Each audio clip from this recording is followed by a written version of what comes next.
How hard will it be for Ukraine to defend itself now that an attack by Russia has begun? Ukraine is outgunned and outnumbered right across the board, after significant investment and modernization in Russia's armed forces by President Putin. Dr. Jack Watling, of the Royal United Services Institute, says, "I think the Ukrainians are in a very difficult position." He's just returned from Ukraine and says the country's military leaders now face some very hard choices. Western officials estimate that Russia had up to 190,000 troops on Ukraine's border, far more than Ukraine's entire regular army of 125,600. Russian forces are already crossing the border from multiple directions. Ukraine will find it hard to defend thousands of miles of its frontier, from Belarus in the north all the way down to Crimea in the south. If you think of Ukraine as a clock face, the Russians can mount attacks from 10 o'clock to 7 o'clock. Ben Barry, of the International Institute of Strategic Studies and a former British Army brigadier, says it's a very difficult position for a defender.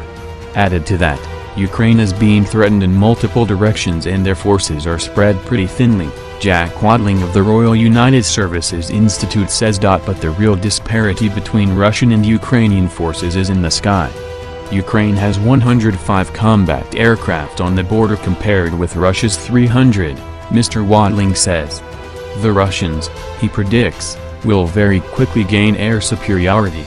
Russia's advanced air defense systems, such as S-400 missiles, also gives its forces an advantage. In contrast, Ukraine has older and more limited air defenses. Mr. Watling gives the example of Israel being able to defend itself from multiple directions. But he adds it's only been able to do so because of its superiority in the air. That's something Ukraine simply doesn't have. Moscow has developed its own version of shock and awe with integrated air, missile and long-range rocket artillery, says Ben Barry. It allows the Russians to attack Ukraine's command and control centers, ammunition depots, air force and air defenses from far away. That already appears to have begun, with cruise missile attacks on targets near the capital Kyiv. Mr. Watling says the Russians have a very significant arsenal of modern weapons and capabilities that Ukraine doesn't have an answer to, like the Iskander cruise and ballistic missile systems. Ukraine has recently received supplies of lethal aid from the US and the UK, but these are mostly short-range air-to-air missiles and anti-tank weapons. In short, Russian outguns and outranges Ukraine. With Russia's air superiority and long-range weapons, the danger for Ukraine's forces is that they'll soon be pinned down. Ukraine's forces could be stopped from being able to maneuver and reposition to face the Russian advance from any other direction, Mr. Watling believes. Many of Ukraine's best trained and equipped units are in the east of the country, near the line of control in Luhansk and Donetsk, where there's been fighting since 2014. Western intelligence officials have told the BBC there's a real worry that Russia could try to encircle them. However, Ukraine's armed forces are better trained and equipped than they were when Russia invaded Crimea.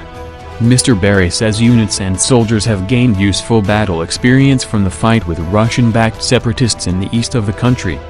But he adds they've mainly been involved in linear trench warfare and the demands of maneuver warfare will be much harder.